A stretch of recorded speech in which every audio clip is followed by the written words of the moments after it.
다 함께 2장 1절 읽겠습니다. 시작.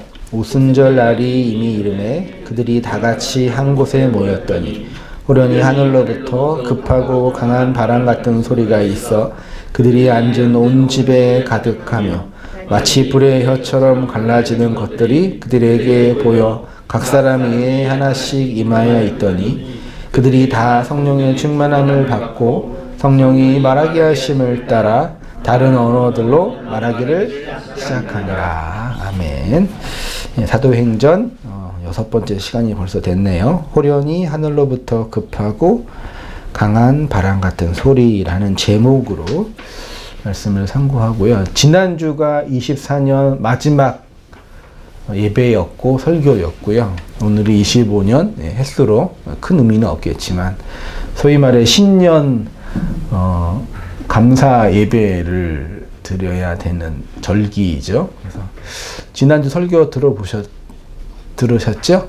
참석 못하신 분들도 불쾌하셨나요?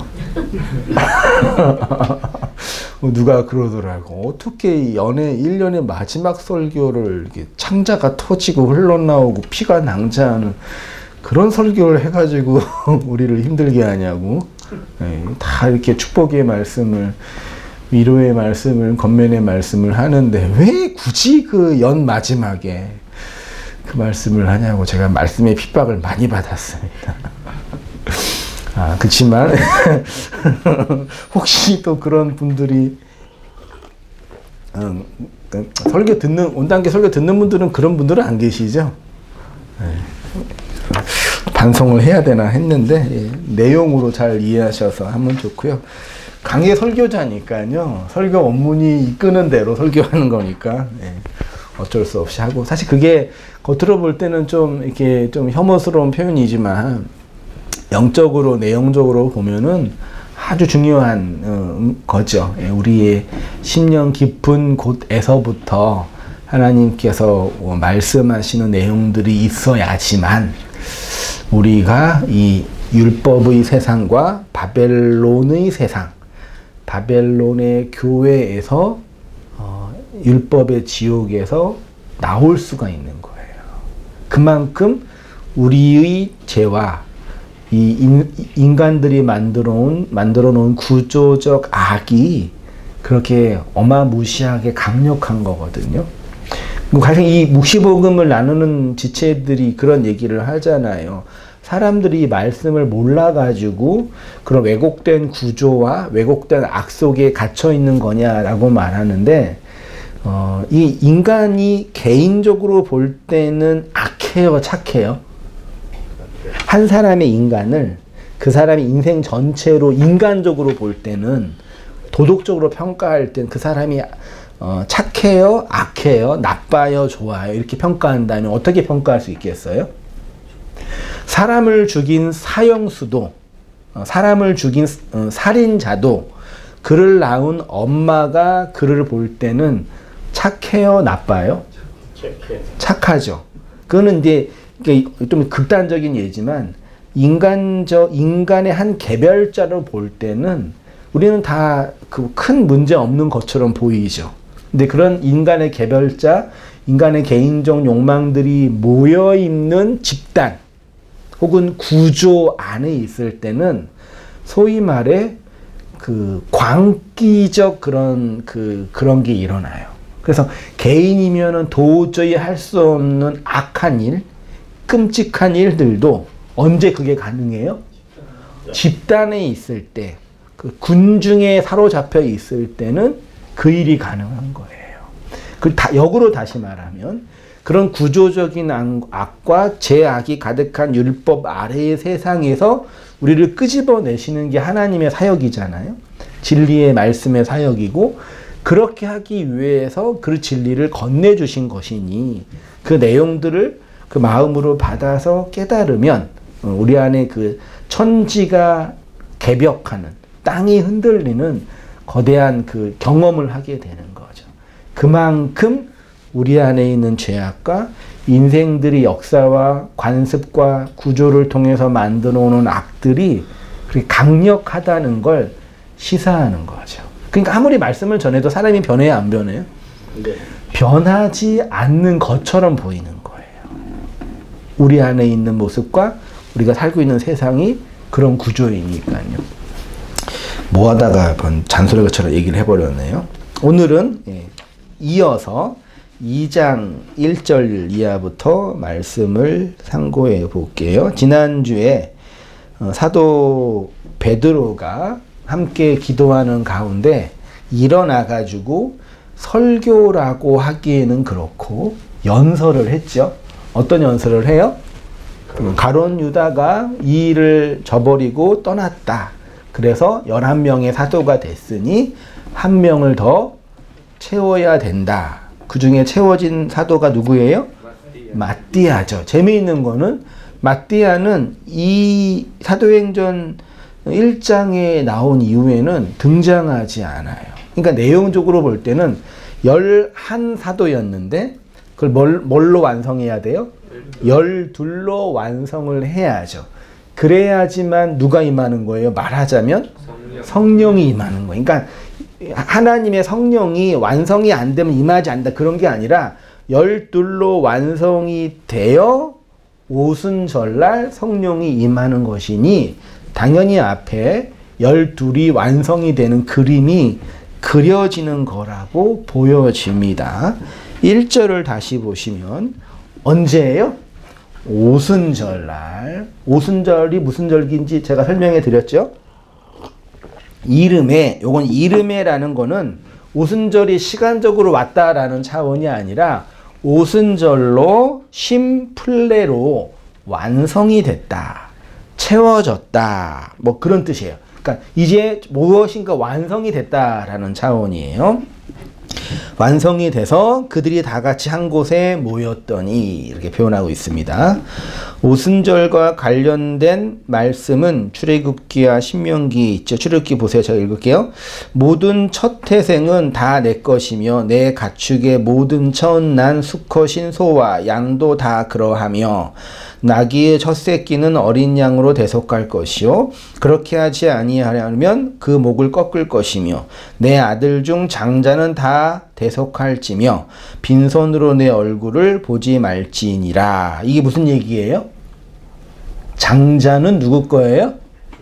주님 거죠. 출애굽기 할 때 장자의 죽음을 통해서 이스라엘 백성이 출애굽했잖아요. 요 장자의 죽음을 통해서 패스오버 뭘 경험한 거예요? 유월을 경험했죠. 그 유월을 기념하는 절기가 유월절이죠. 앞에는 유월절을 지금 얘기하고 있는 거예요. 21절은 너는 엿새 동안 일하고 일곱째 날에는 쉴지니 밭 갈 때나 거둘 때도 쉴지며 22절 77절 곧 맥추의 초실절을 지키고 새말에는 수장절을 지키라. 77절이 무슨 절기라고요? 맥추절이고 그게 초실절이고 그게 오순절이에요. 오순은 50이 완성되는 절기인데 그 50이 완성되는 거는 6월절 다음 무교절을 통해서 며칠이 지난 거예요? 49가 지난 그 다음이 무슨 절기? 오순절이고 그것을 77절, 77에 49니까 77절이라고도 하고 맥추, 보리를 추수하는 절기라서 맥추절이라고도 하는 거예요. 그러니까 이것이 절기뿐만 아니라 당대의 농경 문화와 씨를 뿌리고 씨를 뭐 하는 거예요? 거두는 것과 관련이 되어 있고 오순절 성령이 임함을 통해서 하나님의 백성의 씨를 뭐 하는 거예요? 거두는 것으로 오순절날 누가 임한 거예요? 성령이 임하였다라고 말하는 거죠. 그때 구약의 절기가 있고 마지막에는 새말에 무슨 절기가 있어요? 수장절. 이게 또 무슨 절기예요? 장막절이라고 해서 거둔 씨앗을 어디에 보관해요? 창고. 성전에 보관하는 그 절기가 장막절. 이게 그래서 6월절과 같은 게 무교절. 그 다음에 맥추절, 오순절, 77절. 그 다음 마지막에 장막절. 이게 이스라엘 백성이 3대 절기라고 이제 표현하고 있는 겁니다. 신명기 16장 16절 이하에 무교절, 77절, 초막절을 지키라 이렇게 표현하고 있어요. 그 얘기를 제가 쭉 했습니다. 이스라엘에는 3대 절기가 있습니다. 6월절, 오순절, 초막절인데 유월절은 무교절과 연결되어 있고 오순절은 칠칠절 또는 초실절이라고도 하며 수장절은 장막절이라고도 해요.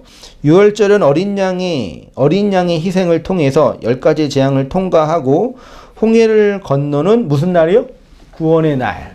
무슨 세례예요? 신약으로 하면은 물세례를 기념하는 절기고, 오순절은 무슨 성령이 임하는 거니까 무슨 세례를 기념하는 절기예요? 성령 세례, 불세례를 기념하는 절기. 신약으로 본다면. 그러니까 지금은 맥추절, 오순절, 유월절 지키면 돼요, 안 돼요? 안 돼요. 네. 지키면 돼요, 안 돼요? 안 돼요. 안 돼요. 유월절은 뭘로 이전된 거예요? 물세례로. 오순절은 뭘로 이전된 거예요?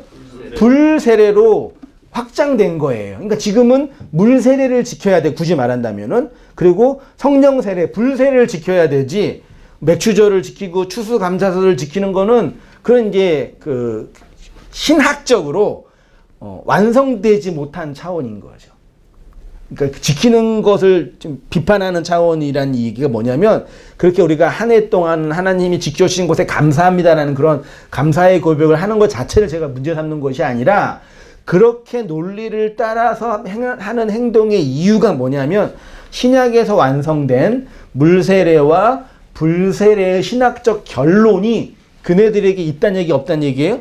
없다는 얘기이기 때문에 제가 문제를 삼는 거예요. 그냥 감사해서 지킨다. 신년이니까 신년 감사를 하고, 그리고 신년이니까 새해 목표를 세우고, 그리고 한 해가 끝났으니까 성구 영신 예배도 드리고, 또 한 해가 끝났으니까 내년을 준비해야 되니까 또 이제 새로운 말씀도 뽑고, 뭐 이렇게 해서 하는 게 그 자체가 나쁘다고 할 필요는 없지만, 이렇게 하는 이유가 궁극적으로는 뭐예요? 겉으로는 하나님께 복받기 위해서, 내가 인생에서 잘 살기 위해서겠지만, 내용적으로는 뭐예요? 신학적인 하나님의 성령의 나타남의 증언의 은혜가 있다는 얘기, 없다는 얘기예요? 없다. 그래서 그게 문제다라고 얘기하는 거예요. 어떤 취지인지 아시겠죠? 네. 무조건 그거 가지고 그냥 나빴다 그렇게 할 필요는 없는 거죠. 그게 이제 오순절 성령 세례예요. 그래서 오순절날 성령이 임하는 겁니다. 오순절은 무교절 다음부터 계산하여 50일째 되는 날에 행해지는 것으로, 오늘날로 말하면 추수감사절, 맥추절이라고 하죠. 맥추감사라고 하죠, 요즘에도요. 예. 그렇게 지키고 있는 거예요. 봄에 뿌린 밀을 수확하여 기뻐하는 절기가 맥추절, 그게 오순절, 칠칠절, 예, 이렇게 표현하고 있습니다. 처음 익은 열매를 하나님께 드린다, 이런 차원이 오순절입니다. 이 페이지, 이스라엘의 3대 절기는 그네들의 출애굽과 어디에 정착이요? 가나안. 이게 다 뭐와 관련된 거예요? 그네들의 구원과 관련된 거죠. 근데 그 구원과 관련된 절기가 출애굽할 때는 유월절로 지켜졌지만, 오순절이나 수장절이나 이런 것들은 지킬 수 있어요? 못 지켜요? 없어요. 못 지키죠. 왜요? 그네들이 어디에 있어요? 광야에 있으니까. 광야는 농경을 하는 시대가 아니라 그냥 돌아다니는 시대, 그러니까 나그네 시절이니까 아직 못 지키는 그런 절기죠. 이거는 이제 가나안 땅에 정착하여서 씨를 뿌리고 풍요로운 열매를 거둘 때 지킬 수 있는 절기라고 표현하는 거죠. 그래서 오순절과 장막절은 광야에서는 지킬 수 없는 절기죠. 근데 오순절날 광야에서 이스라엘 백성이 경험했던 오순절의 경험 하나가 있어요. 그게 뭐예요? 신약에서는 오순절날 누가 임했어요? 성령이 임했죠. 구약에서는 오순절날 누가 임했어요? 심판. 누가 임했다 그러면 안 되죠. 이스라엘 백성이 출애굽하여 시내 광야에 들어가서 시내산에서 율법을 받았죠. 율법을 받을 때가 어떤 절기예요? 그게 오순절이에요. 그 율법을 받았죠. 십계명 돌판을 받았죠. 그래서 하나님이 임하신 거잖아요. 말씀으로, 율법으로. 그게 무슨 일이 벌어졌어요? 이스라엘 백성이 아래에서 우상을 숭배하고, 그로 말미암아 몇 명이 죽어요? 3,000명이 죽게 되죠. 그러니까 구약의 오순절 날에는 율법의 말씀이 떨어져서 3,000이 죽게 됐는데, 신약의 오순절 날에는 성령이 떨어져서 몇 명이 살아나요? 3,000명. 나중에 이제 베드로가 설교해가지고 그날에 세례받은 수가 몇 명이라 그래요? 3,000명이 그러니까 3,000이 살아난 거죠. 같은 데칼코마니처럼 같은 걸 얘기하고 있는 거예요. 같은 차원이란 얘기예요. 구약의 오순절날 율법이 임해서 3,000이 죽었다는 건 저주의 말씀이 아니라 그렇게 죽어서 성령으로 나타나 다시 살아난다라는 이걸 이야기하는 거니까 출애굽기의 그 사건은 그냥 하나님의 저주가 아니라 우리가 그렇게 율법의 말씀을 통해서 옛사람이 죽고야지만 신약의 성령의 강림을 통해서 다시 살아나는 것으로 구원을 얘기하는 거죠. 반대로 얘기하면 성령을 통해서 살아나는 성령의 성령 세례를 경험한다는 것은 그가 뭘 이전에 경험했다는 얘기예요? 율법으로 말미암아 심판을 받아 죽었다라는 걸, 다나토스의 죽음이든 아나데마의 저주든 그렇게 죽었기 때문에 성령을 통해서 뭐 하는 거예요? 살아나는 거를 얘기하는 거죠. 반대로 얘기해서 아직 그네들이, 어떤 이들이 성령 세례를 받지 못한 건 뭐 때문이에요? 죽지 않으니까.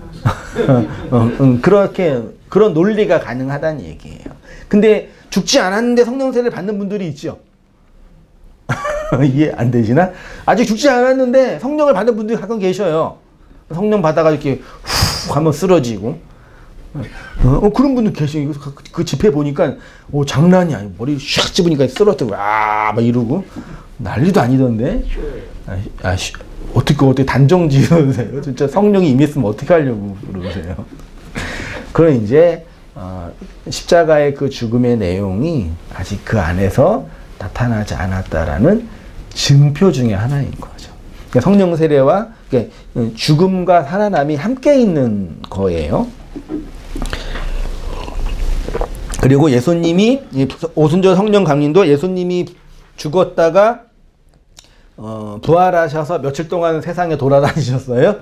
40일 동안 돌아다니시고 승천하신 이후에 며칠 만에 임하신 거예요? 10일 만에. 그러니까 예수님이 부활 후 50일이 되던 그날에 성령이 임한 거죠. 어디에 임했어요? 장소. 다락방에서 기도하고 기도에 힘쓰고 있는 120의 이름들에게 120명은 아니라 12이 완성된 그네들에게 어디에? 다락방이요. 그 다락방, 그 마가의 다락방이라고 표현하는데요. 사도행전 1장 13절에 보시면 들어가 저희 유하는 다락에 올라가니, 이 다락이 휘페로온이라는 단어인데요. 이게 우리가 흔히 말하는 그 한옥집의 다락방이 있죠? 그런 거 아니에요. 다락방 이게 아니라 그냥 맨 꼭대기층이에요. 이스라엘의 고대 집은 그냥 흙으로 지었잖아요. 흙으로 지어서 네모나게 지어서 맨 위에 지붕 같은 게 있었던 거죠. 그래서 그 지붕을 뚫고 이제 예수님께 온 사람도 있었잖아요. 그 지붕이 있었는데 거기에 모여서 기도를 한 것으로 보여지죠. 근데 거기에 120명이 안 들 만한 그런 그 마가가 부자였는지는 모르겠는데 모르겠어요. 구조적으로는 모르겠는데 그런 조그만 기도 굴방이 아니라 집의 꼭대기예요. 집, 오이코스, 그게 뭐예요? 베이트, 성전이죠. 성전 맨 꼭대기예요. 공간적으로 꼭대기고 내용적으로는 성전에서 하나님과 가장 가까이 있는 곳이 어디예요? 지성소잖아요. 속죄소잖아요. 말하자면 120명의 문도들이 다락에서 성전의 맨 꼭대기에 있었던 거죠. 기도하면서. 근데 사실상 이 당시에 이스라엘의 성전은 어디예요? 예루살렘 성전이잖아요. 지금도 오순절이니까 디아스포라로 흩어져 있었던 많은 유대인들이 다시 어디로 모이고 있어요? 예루살렘 성전으로 모이고 있는 그때예요. 근데 그 중에 12로 완성된 120명의 이름들이 마가의 다락방, 옛 성전의 그 꼭대기에서 하나님의 영광과 임재를 나타나는 그 지성소에서 기도에 힘쓰고 있었던 거죠. 그 내용을 하고 있습니다. 그렇게 기도를 하다 보니까 2장 2절에 사도행전 2장 2절에 호련히 하늘로부터 급하고 강한 바람 같은 뭐요? 소리. 핵심은 뭐예요? 소리가 있는 거죠. 소리는 뭘로 감지해요? 소리는 귀로 감지해요? 몸으로 감지해요? 소리는 귀로 감지해요? 눈으로 보여지는 거예요? 코로 냄새 맡는 거예요? 귀로 듣는 거예요? 몸으로 느끼는 거예요? 아니, 뻔한 질문을 하니까 대답도 안 하시네. 그냥 소리는 귀로 듣잖아요. 그래서 귀가 먹으신 분들은 소리를 못 들어서 보청기를 하잖아요. 1차적인 거고, 진짜 소리는 뭘로 받아들이는 거예요? 몸으로. 소리의 본질을 물리학적으로 파동이라 그러거든요. 그러니까 음파, 뭘 쳐가지고 주파수가 나가서 진동하는 게 소리잖아요. 그러니까 하나님의 소리를 들었다는 얘기는 구약에서 선지자들이 기도 중에 하존을 경험하여서 하나님의 소리를 들었다는 얘기는 어떤 음성, 어떤 귀에 들리는 소리를 들었다는 차원이 아니라 파문을 일으켜서 내 역사, 인생 속에 들리는 하나님의 그 파동을 들었다는 차원이에요. 말씀을 들었다는 얘기는 잘 듣고 논리적으로 깨달아서 이해됐다는 차원이 아니라 우리의 인생 전체를 통해서 울리는 하나님의 파동을 들었다는 차원이죠. 이해되시나요? 그래서 구약의 선지자들, 특히 예레미야 같은 선지자들은 기도 중에 하나님의 환상을 보고 여러 가지 말씀을 들었잖아요. 그때 선지자가 어떤 고백을 하면은 내가 하나님 음성을 들었는데 뭐라 그래요? 우와, 새롭다, 이게 아니라 내 심장이 터질 것 같고 내 뼈가 떨리고 마음이 상하고 내가 취한 사람 같고 포도주에 잡힌 사람 같다라는 이런 고백을 하거든요. 그러니까 하나님의 말씀이 단순히 지적인 이해가 아니라 내 인생 전체, 육체를 뒤흔드는 이 율법의 세상에 사로잡혀 있는 바벨론의 세상에 갇혀 있는 나를 끄집어낼 만큼의 어마어마한 그 파동으로 들렸다라는 차원을 말씀을 들었다라는 거로 고백을 한 거예요. 그렇게 하나님의 말씀을 듣고 계시는 거예요. 그러시죠? 그게 하늘로부터 급하고 강한 바람 같은 소리가 어디에 가득했어요? 온 집에 가득했다, 충만했다라고 표현하고 있습니다. 재미있는 게요. 갑자기 호련이죠, 호련이. 한글로 호련이는 이게 우리나라 말이죠. 동의어가 뭐예요? 갑자기. 깜짝 놀랄게만. 그러니까 갑자기 나타났다. 호련이 나타났다. 뭐 그런 뜻이죠. 그러면 이 호련이라는 단어가 우리 입장에서는 없었는데 갑자기 뿅 하고 나타날 때 호련이라고 표현을 하죠. 근데 원어를 보니까 호련이라는 단어가 헬라어로 뭐라고요?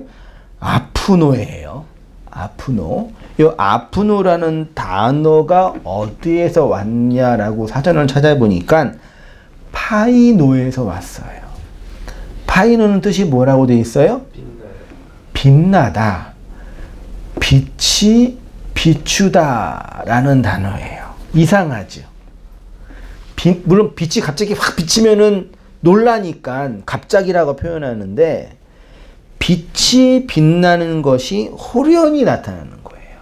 그러니까 호련히라는 것은 우리의 눈에는 보이지 않았는데 빛이 비추어지니까 보여지게 됐죠.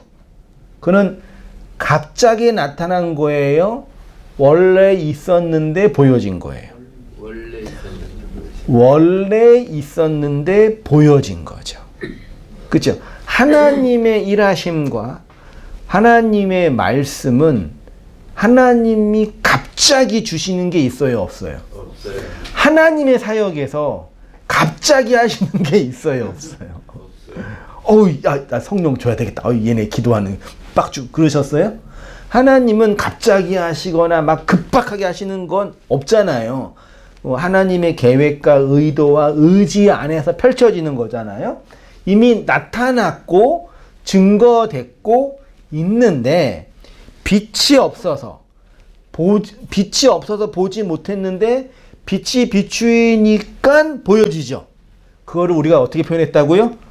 호련이라고 표현한 거예요. 그러니까 원래 있었는데 빛이 없어서 혹은 눈이 어두워서 보지 못했던 것들을 보게 되는 그 시점을 호련이라고 표현하는 거죠. 그런 측면에서 하나님과 하나님이 하시는 일에는 3페이지입니다. 갑자기라는 개념이 있을 수가 없겠죠.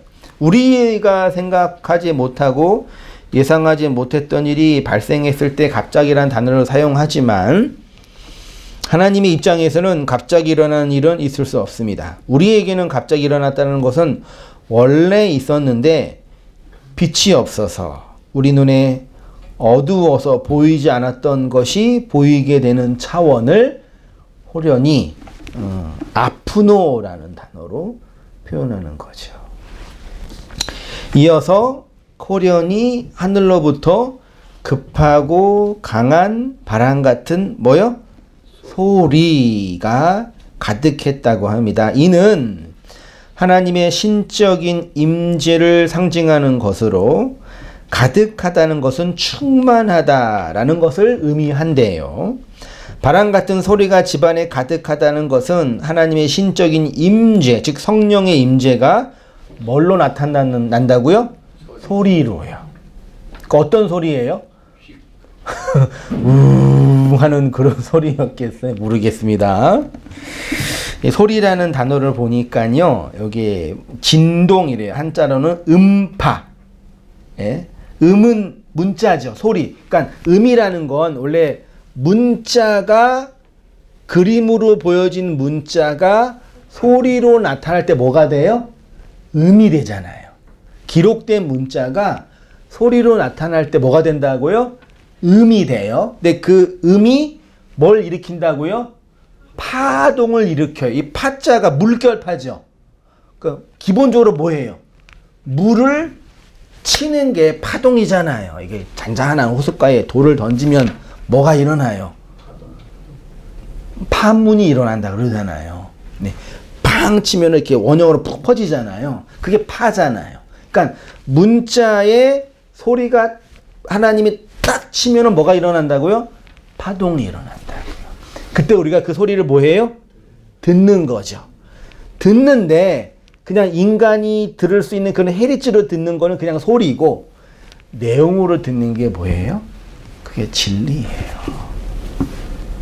그래서 하나님의 말씀 진리는 그 마음과 마음으로 전달된다라고 표현하는 거죠. 파동의 본질은 물이 움직이는 것이라고 했습니다. 물은 말씀이죠. 말씀이 움직이면 뭐가 난다고요? 소리가 납니다. 그래서 말씀을 통해서 사람들이 뭐해요? 소리를 내는 거예요. 이런 소리, 저런 소리, 기쁜 소리, 슬픈 소리, 인간의 소리, 세상의 소리를 막 내요. 근데 그 소리 안에 뭐가 없으면? 사랑이 없으면 울리는 꽹과리가 된다 그러잖아요. 그걸 그렇게 들리는 소리를 뭐라 그런다고요?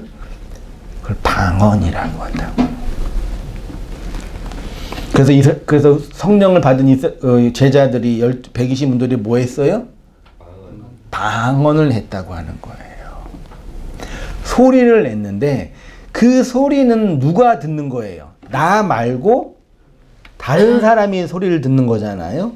근데 나 말고 다른 사람이 들을 때는 그 소리는 어떤 소리로 들려요? 방언으로 들린다고요. 하나님이 진리를 말하는데 누구를 통해서? 그 소리를 받는, 그 하나님이 음을 파동으로 받는 교회들을 통해 소리를 내는데, 소리를 내면은 사람들은 뭘로 듣는다고요? 방언으로 듣는다고요. 그렇죠. 너무 당연한 말이잖아요. 여러분도 그 소리를 뭘로 들으셨어요? 방언으로 듣는 거예요. 들었잖아요.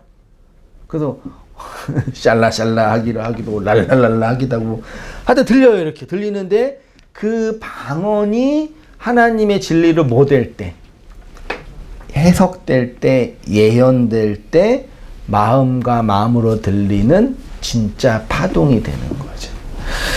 그럴 때 우리가 소위 말해서 은혜를 받았다라고 관용적으로 표현하죠. 그래서 말씀이 움직이면은 소리가 돼요. 노래를 전문적으로 하시는 분들은 자신들의 몸이 소리를 내는 악기라고 하죠. 그래서 진짜로 이렇게 뭐 세계적인 성악가 같은 분들의 노래를 들으면은 소리는 어디서 나와요? 목에서 나오는데 우리가 들을 때는 저 소리는 저 사람 몸에서 나온다고 느끼잖아요. 그 노래 잘하는 분들의 노래를 들으면요. 이걸 터득한 거겠죠, 말하자면요. 진리의 측면도 마찬가지인 것 같습니다. 성도가 하나님의 말씀, 소리를 담은 자들인데 이네들이 소리를 내기 위해서는 뭐가 단련되어 있어야 돼요? 성대가 커야 되고 목소리가 좋아야 되죠. 그게 아니라 하나님의 말씀, 자신의 인생 역사 안에서 임하시는 하나님의 파동을 경험해야 되는 거예요. 그 물결의 파동을 통해서 문자가 소리가 되어서 이 세상에 울려 퍼지게 되는 거죠. 그래서 진짜 감동적인 소리를 들을 때, 감동적인 이야기를 들을 때 뭐가 울린다 그래요? 심금이 울린다. 그리고 너무 간절하게 기도하거나 말할 때 뭐가 꼬인다 그래요? 뭐가 찢어진다 그래요? 창자가 찢어진다라고 하잖아요. 우리 감정적으로 표현할 때요. 사도 바울이 빌립보 교회나 그가 섬겼던 교회들을 향해서 내가 그리스도의 심장으로 너희 무리를 사랑한다 그랬잖아요. 그때 그 그리스도의 심장이 뭐예요? 그리스도의 창자예요. 그리스도의 창자가 어떻게 됐어요? 터졌잖아요. 십자가에서 군병들이 칼로 찔러가지고 물과 피가 흘러나왔잖아요. 그때 그리스도의 심장, 그리스도의 마음을 담은 자로 사도 바울이 교회들을 뭐 한대요?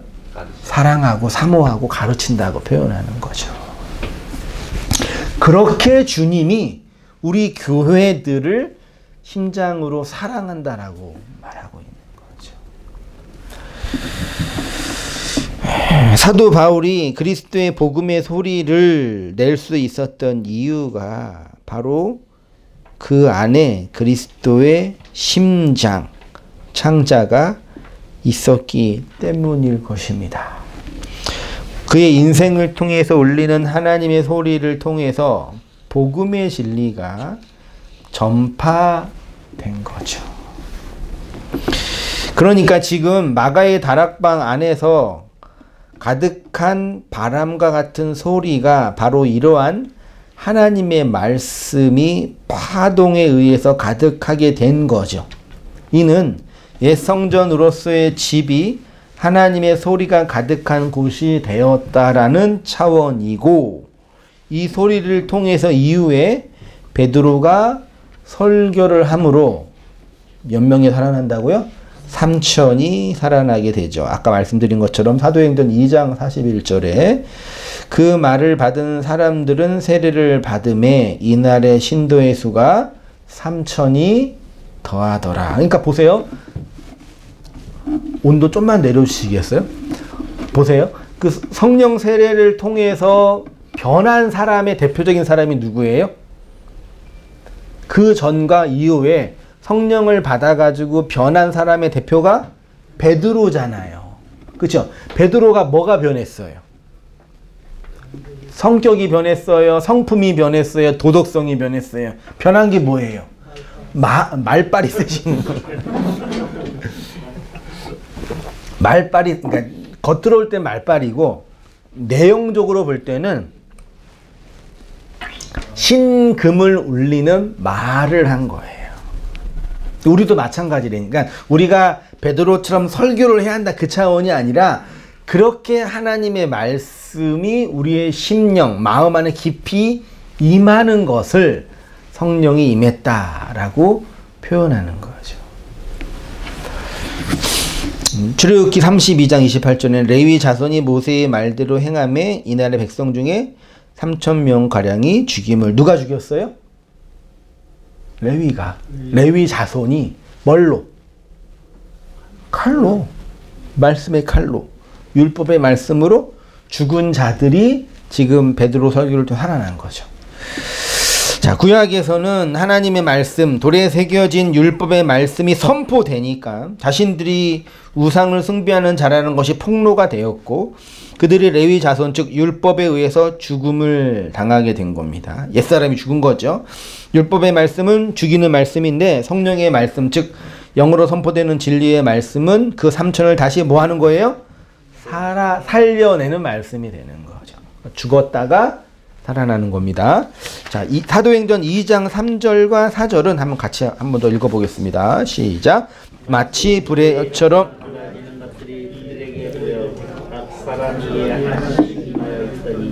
그들이 다 성령의 충만함을 받고 성령이 말하게 하심을 따라 다른 언어들로 말하기를 시작하니라. 자, 그렇게 바람과 같은 소리가 가득하게 된 것을 다시 그림으로 보여주는 장면이 3절인데요. 불로 된 혀가 갈라져 각 사람이 임하게 됐는데 그 혀가 헬라어로 뭐라고요? 예, 글로사라는 단어고 의미는 뜻은 혀. 혀로 뭐해요? 말하죠. 방언. 그 다음에 언어라는 뜻이니까 글로사가 방언도 되지만 뭐도 돼요? 언어, 말도 돼요. 그림으로 그려진 문자가 음을 통해서 말하는 게 언어잖아요. 그림은 하나지만 소리는 몇 개예요? 여러 개예요.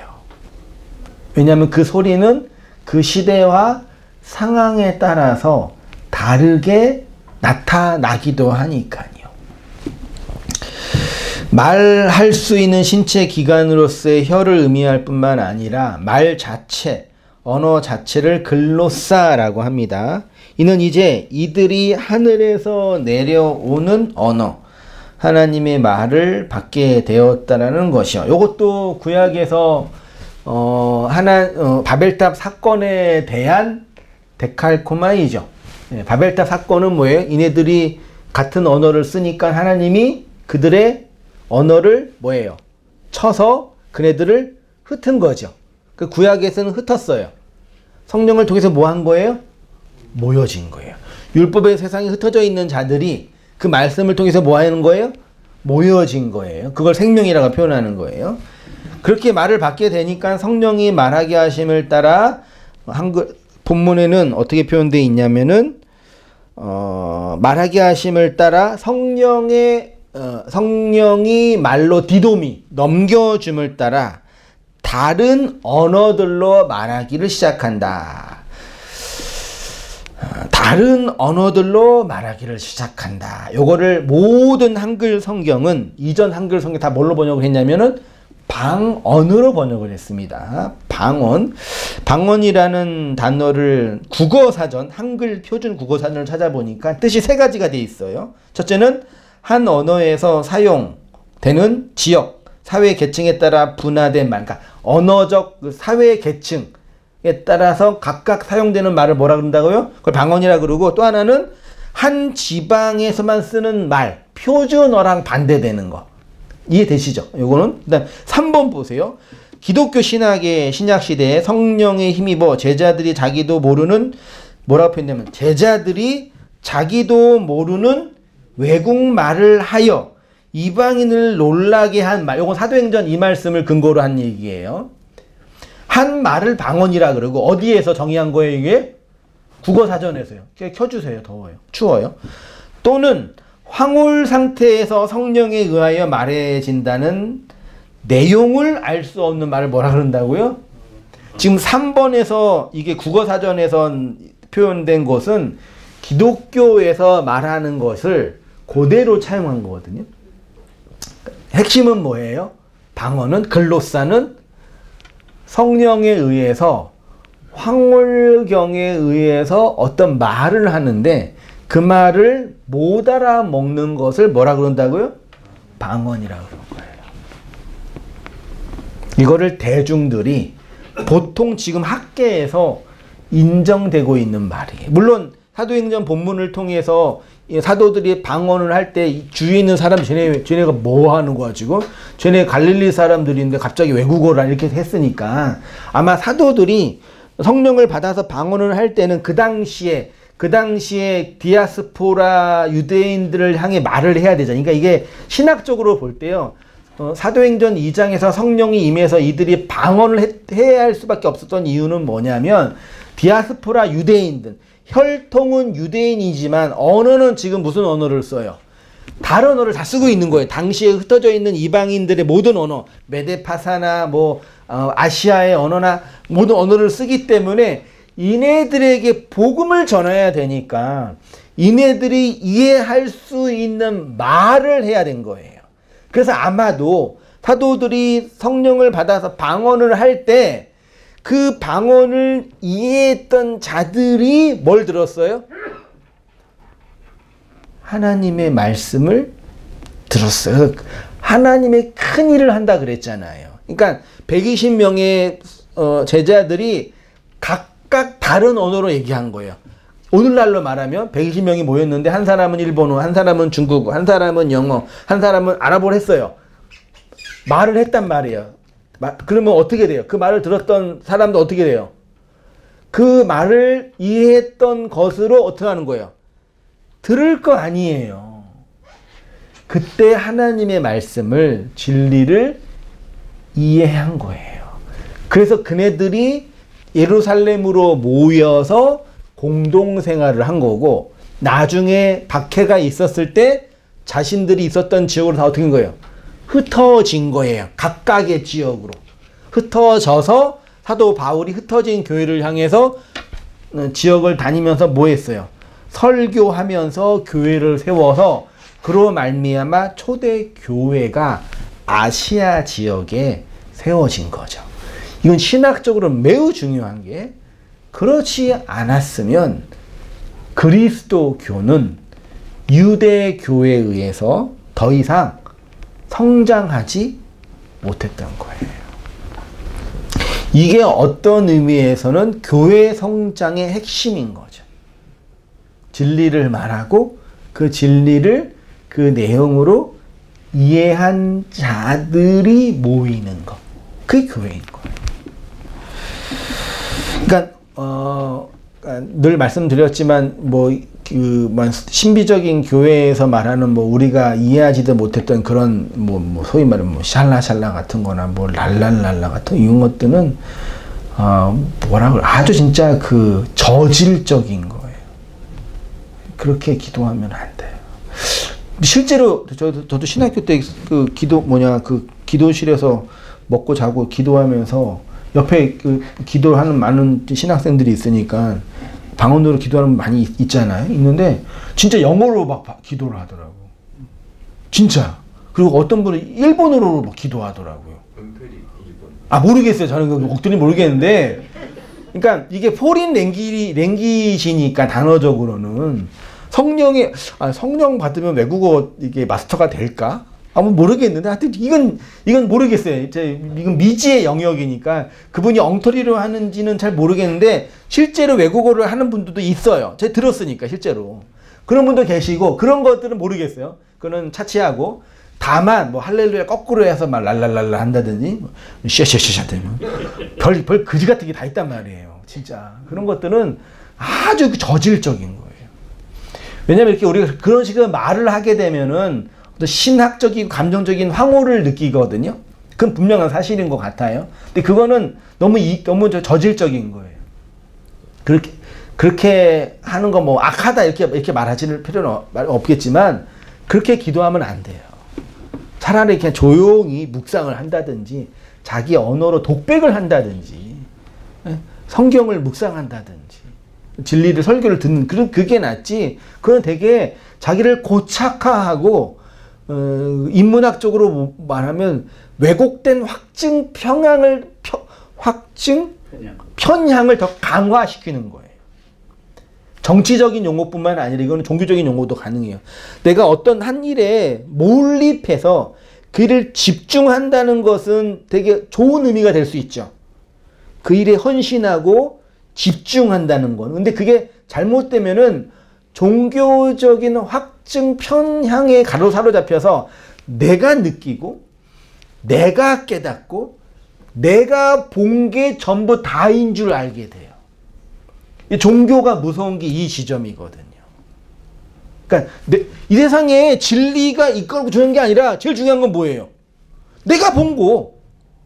내가 느꼈는데 네가 뭐라 그러는 거야. 그러니까 신비주의자들이 힘든 게 뭐냐면 뭐라고 막 얘기해도 내가 느꼈는데 뭐라는 거야.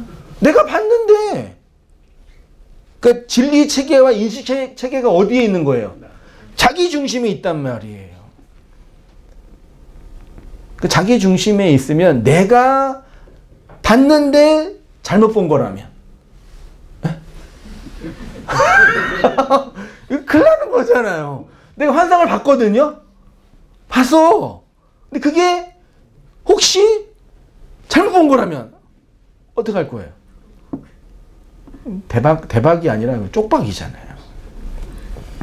그러니까 인간에 대한 인문학적인 연구와 과학적인 연구가 발전되면서 이게 이런 우리가 이전에 종교적으로 해결하지 못했던 것들이 많이 밝혀지고 있거든요. 사람이 고통을 많이 받으면 몸에서 뭐가 나와요?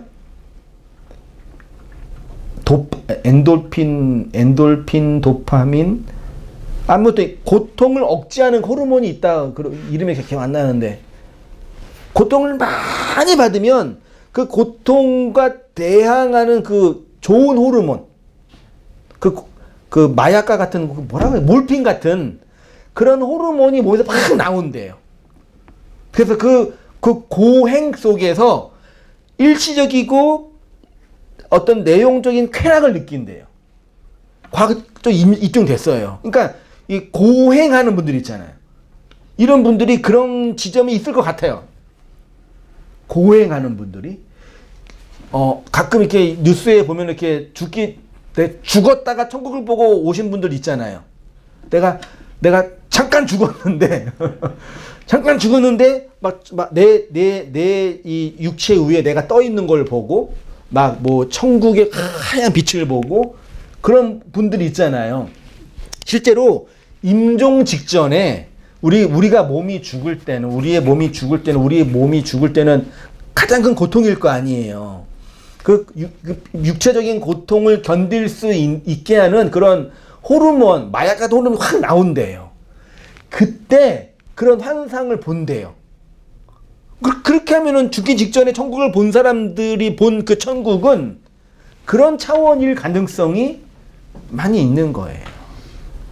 모르겠어요. 이거는 신비적인 영역이고 주관적인 영역이니까 우리가 본 게 뭐 개인적으로 본 걸 네가 무시하니 이렇게 말할 수도 있지만 그렇게 주관적인 영역이라는 얘기예요. 네. 그거는요. 평가할 필요는 없죠.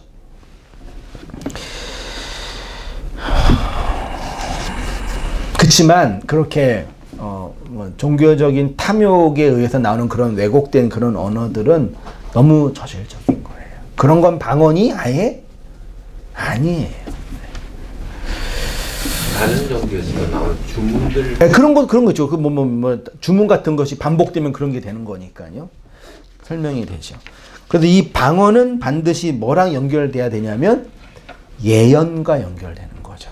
예언은 또 차치 이 중에 말한 게 많이 있는데 고린도전서 12장 10절 이해 한번 요거만 잠깐 볼게요. 어떤 이들에게는 능력 행함을, 어떤 이들에게는 예언함을, 어떤 이들에게는 영들 분별함을, 다른 이들에게는 각종 방언함을, 어떤 이 얘기는 방언을 통역함을 등등등 얘기하죠. 그 방언하다가 바울이 초대교회를 해서 방언을 하는 것도 좋지만 그보다 더 좋은 게 뭐다? 덕을 세우는 거다. 그래서 방언보다 뭘 하는 게 좋다? 뭐 예언 이런 얘기를 하잖아요. 차지하고 방언이라는 그 단어가 갖고 있는 의미는 핵심이 뭐냐면요.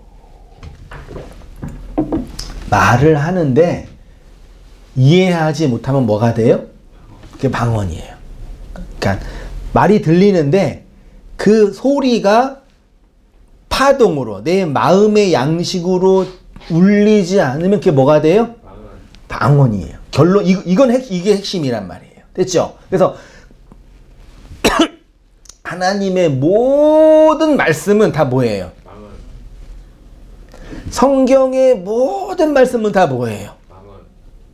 방언이에요. 잘 이해하셔야 됩니다. 그래서 일반 사람들이 아직 성령을 받지 못한 일반 사람들이 성경을 읽으면 뭘로 이해해요? 방언으로 이해해요. 이게 핵심이에요. 그러니까 그 방언은 자신들이 이해하는 언어 체계로 듣는다는 얘기예요. 왜냐하면 성경 자체가 뭐기 때문에? 율법이기 때문에. 그럴 수밖에 없는 게 묵시에 계시는 하나님이 당신의 그 묵시의 언어로 우리에게 그 진리를 말할 수 있어요? 없어요?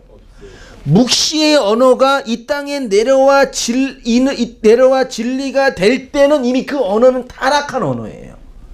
그래서 하나님도 어쩔 수 없이 아래의 세상에 있는 인생들에게 진리를 가르치기 위해서 막 말씀을 하시는데 우리는 그걸 뭘로 듣는다고요?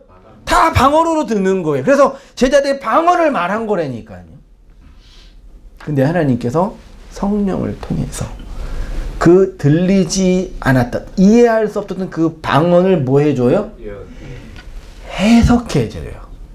그걸 뭐라 한다고? 그걸 예언이라고 한단 말이에요.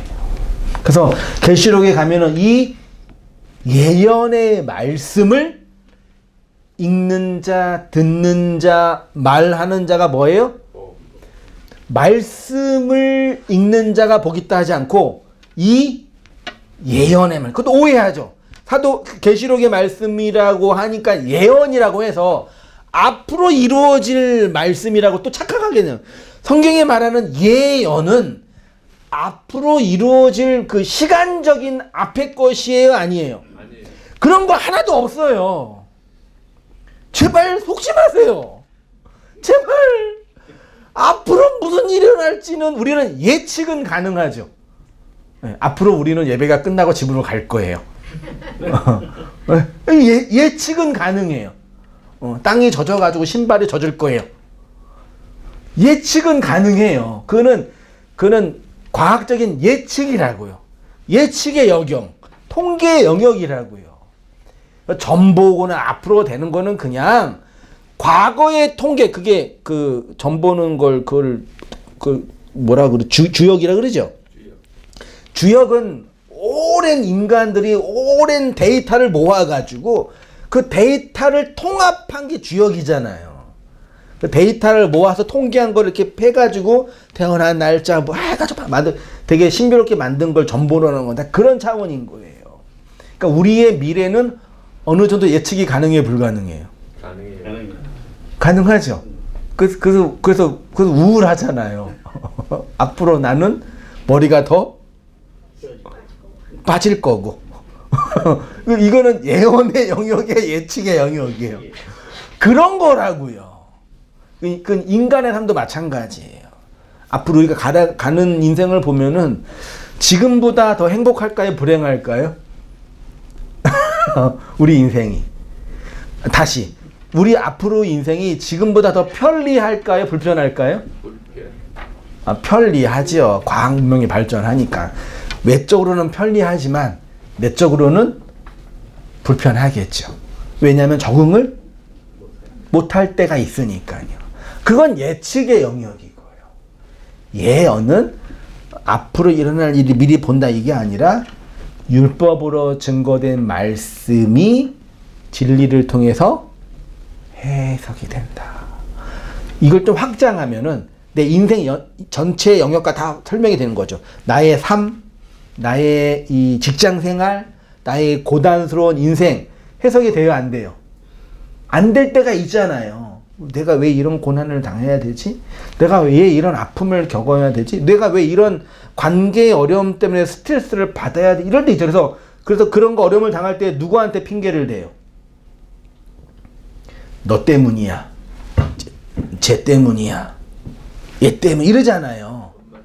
네, 그렇게 하잖아요. 근데 진리를 알게 되고 하나님의 해석이 들어오면은 이러한 이유 때문에 내 인생을 이렇게 펼치고 계시는구나로 받아들이게 되잖아요. 그게 예언이 됐다라고 표현하는 거예요. 그걸 예수님이 용서가 됐다라고 표현하는 거예요. 그러니까 우리 인생의 실제적인 어려움 속에서 그런 고난과 어려움을 당할 때 두 가지가 필요해요. 굳이 말한다면 그 어려움과 고난을 이겨낼 내적인 힘이 필요해요. 싸워야 돼요. 부딪혀야 돼요. 불편함을 감수해야 돼요. 그런 싸움이 필요하고 뿐만 아니라 그 내용, 그렇게 이루어진 일에 대한 진리적인, 영적인 모든 차원의 뭐가 필요해요? 해석이 필요해요. 예. 한 가지만 있으면 안 되겠죠. 무조건 해석이 된다고 그 어려움들이 해결이 되나요? 안 되죠. 이건 제가 인생을 살다가 느낀 경험이었어요. 제가 목회를 해요. 개척을 해서 목사로 살고 있어요. 이거는 일반 직장처럼 재정이 꾸준히 있는 그 직업이 될 수가 없어요. 물론 큰 교회는 되지만 그런 어려움이 붙으셨어요. 그럼 어떻게 해야 돼요? 알바. 에? 밟아요? 알바. 알바요? 믿음이 있는 목사라면 뭐 해야 돼요? 기도. 기도를 해야죠. 그럼 하늘에서 돈이 떨어져 안 떨어져요? 안 떨어져요. 떨어져요. 하나님이 다 이렇게 사람들을 보내서 헌금도 하게 하시고 돈도 보내시고. 진짜 제가 신학교 때 제 차가 마티즈였나 그랬는데 네 명 우리 가족 4명을 타고 가고 있는데 뒤에서 차가 뽕 박았어요. 큰 사고는 아니었는데 그냥 박았어. 그래서 차 수리비 우리 그 병원비 받으니까 한 250만 원, 300만 원 나왔어요. 딱 그 돈이 그 학교 입학금 여기 등록금이었어요. 놀랍지 않나요? 등록금이 없어서 쩔쩔매고 있는데 진짜 가고 있는데 신학교 때요. 놀라운 경험. 뒤에서 차가 딱 박았어요. 딱 그 돈이 하나님도 무심하시지. 좀 더 주시지. 믿음이 온 목사는 그렇게 말한단 말이에요. 뭐 하다가 차차를 얘기했어요. 그러니까 그런 어려움을 닥칠 때 그 해결하기 위해서는 우리 안에 에너지가 필요하고 알바를 하든지 직업을 구하든지 아니면 후원자를 찾든지 정 안 되면 찾아가서 우리 온당교 후원자가 돼주세요. 지금 사역을 해야 되는 돈이 없단 말이에요. 그거 하든지 뭘 해야지 현실을 할 수 있잖아요. 뿐만 아니라 그 속에서 하나님 모든 게 다 말씀이니까 이 현상과 환경을 통해서 뭘 말씀하시는지 알아먹으면 그 과정들을 통해서 하나님의 말씀을 헤아리게 되는 거죠. 그렇게 해서 한 단계 더 성장하고 성숙한 말하자면 그런 삶을 영위할 수 있게 되는 거죠. 그렇게 우리가 뭐 하는 거예요? 인생을 살아가고 그래서 이제 노년의 백발을 지혜롭고 놀랍다라고 표현. 그 모든 과정을 다 뭐 한 거예요? 경험하고 견디고 지나간 거예요. 그런 거 없이 그냥 나이만 먹으면 뭐예요? 그냥 애예요. 애 어른이라 그러죠. 나이 먹은 애라고 표현하는 거죠. 어린 아이가 되면 안 된다고 성경이 말하고 있는 거예요. 다시 오셔서 그게 이제 예언과 관련된 말씀입니다. 마지막 본문 읽고 성경 마칠게요. 방언으로 들리는 하나님의 말씀. 방언은 그 나라 말이 아니라 외국의 말입니다. 그런데 외국어를 또 혀라고도 했어요. 이는 아래에 있는 인생들의 혀에서 나오는 모든 말은 곧 방언, 외국어라고 하고요. 다시 말해서 하나님 나라의 말이 아니라 세상의 말인 거예요. 이는 하나님이 인생들에게 주시는 모든 언어를 사람들은 뭘로 듣는다고요? 다 방언으로 들어요. 마가의 다락방에서 성령 받은 제자들이 방언으로, 제자들은 진리를 성령이 넘겨준 말을 했는데 그 말을 듣은 자들이 뭘로 해석했다고요? 저거는 방언이다 라고 말한 거라니까요. 못 알아보면 감추어져 있는 거죠. 하나님이 진리를 알라고 건네주신 것이 율법인데 그 율법의 진리를 이해하지 못하는 자들에게는 하나님의 모든 소리가 방언으로 들립니다. 하나님의 영으로 건네받지 않는 모든 말씀은 소리일 뿐입니다. 그 소리가 우리의 마음에 파동을 일으킬 때 예레미야의 고백처럼 마음이 상하고 뼈가 떨리고 포도주, 진리에 사로잡힌 사람이 되는 거죠. 이 거룩한 말씀에 사로잡혀 가시는 우리 성도님 되시기를 주님의 이름으로 축원을 드립니다. 기도하겠습니다. 하나님 아버지, 우리에게 그 말씀을 건네주시고 진리의 은혜들을 내리어 주시어서 감사합니다. 하나님의 말씀이 귀로만 들리는 것이 아니라 마음으로 듣고 마음으로 깨닫고, 아니 우리 인생 전체로 받아들여져서 인생의 모든 환난과 고난과 아픔과 눈물의 시간들을 통해서 하나님의 그 마음과 은혜의 진리를 깨달아 살아가는 우리의 모든 삶들이 다 될 수 있도록 아버지 하나님 인도하여 주시옵소서. 특별히 우리 성도들, 개인의 교회들이 이 말씀을 따라 이끌려지고 말씀을 따라 분별되어져 살게 해 주실 뿐만 아니라 그렇게 모여있는 온 땅 교회가 진리의 공동체로 그 진리의 말씀을 증언하는 자들로 이 흩어져 있는 세상에 복음을 증거하여서 하나님의 그 마음을 부르고 그 마음에 의해서 불려지는 자들을 세우며 그 묵시복음 안에서 돌이키게 하게 하시는 놀라운 구원의 능력과 복음의 일하심들을 경험할 수 있도록 아버지 하나님 은혜를 내려 주시옵소서. 계속되는 사도행전 말씀들을 강의를 통해서 우리 교회들이 온 땅 교회가 사도행전적 부흥과 성령의 나타남과 임하심들을 경험케 해주시고 우리 안에 끊임없이 말씀하시는 주의 그 말씀들이 우리 귀에만 들리는 소리가 아니라 저희 마음에 세워지고 새겨지는 진리의 내용들이 다 되어질 수 있도록 하나님 아버지 은혜를 베풀어 주시옵소서. 이제는 우리 주 예수 그리스도의 은혜와 하나님 아버지의 크신 사랑과 성령의 교통하심이 사랑하는 모든 성도님들의 삶 속에 지금부터 영원까지 함께 있을지어다. 아멘.